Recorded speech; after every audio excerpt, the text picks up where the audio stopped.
Reminds me, man, Jesus came out of a 40-day fast. He's tempted by Satan. He kept talking about justified. Jesus would have been justified to not just make a loaf of bread. Come on. To create a feast of bread and just to prove to the devil who he really was. If you are the Son of God, oh, let me prove it. Yeah. Man, we pay attention to what he said. He said, faith is proven in the midst of the confrontation of choice. Yeah. Jesus chose to lean in to the denial of his flesh that he had practiced for 40 days and for 40 nights. But the consultation of the enemy told him, you need food in your body. Yeah. You're hungry. You talked about the pain. You need to appease the pain. You need to satisfy this hunger. Mm-hmm. Go ahead and do the miracles that we all know that you were prophesied to do. We know you can do the miracle. Come on. Do the miracle to satisfy your flesh. I always say this.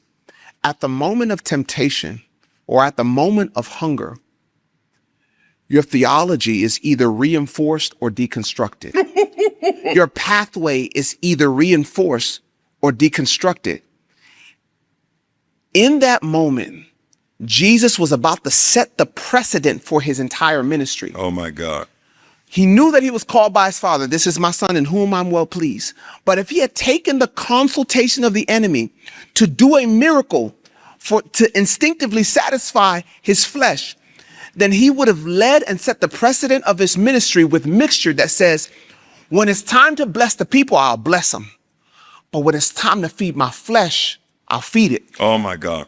But in that moment, it wouldn't have had detrimental effects. He would have ate the food and been good. Yeah. But in the garden, the precedent That's so good. that delivered him from the hunger, he would have been tempted without the devil. Come on. What did I say? He would have been tempted without the devil. Yeah. To tap into the precedent that was set. And that's why actions are not empty and innocent. Yeah. When you act, when you behave, what you're doing is instructing, you're discipling your mind and your body. You're setting a precedent for your theology that says, well, sometimes God comes through and sometimes I follow him. Sometimes I obey him. And sometimes I got to do things myself. Sometimes I got to sew together these fig leaves. Sometimes I got to make my own way because I'm hungry and I'm justified. Lord, you know I fasted before you. I did everything it took. So when it's time for me to finally let down my hair and eat, now I got to deny myself again. The precedent would have been set. So now you got me in a garden. You got the foolishness. My own disciples are denying me. You see, you got this food that just betrayed me. Yeah. And so you're telling me in this moment, I can't make a decision finally for myself to just say, no, I just don't want to go through this way. The precedent was set. It is written, oh, man shall not live by bread alone, but by what? Every word. Every what? Word. Every what? Word. The same precept that was upheld by Noah. Huh. And he obeyed what? The word. Every command. Every. All that was commanded him, because the precedent was set that I only operate in accordance to the word of my Father. So, oh my God. So what you're saying is that when the enemy comes to tempt us in this moment to satisfy our needs and our flesh, and to appease our pain, he's not after this moment. Oh my gosh. He's after the moment that comes that's going to propel you into the savior of the world status.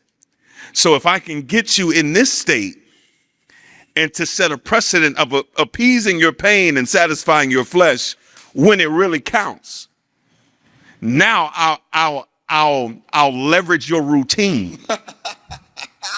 I'll leverage your routine of feeding yourself so that you'll compromise the mission when it matters most. when it matters most by altering the method.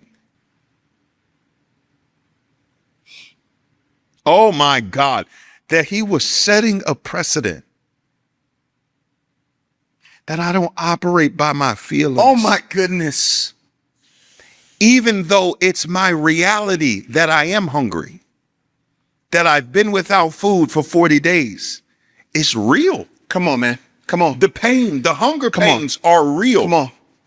And even though it's real, I won't lean into what I feel. Come on. Because this moment matters too much. Because if I can't get past this temptation when I'm weak, when God starts to bring me into a space where now my decisions have a greater weight, I will succumb to my weakness. This is why leaders are falling, because you set precedents in your youth and you never dealt with the methods.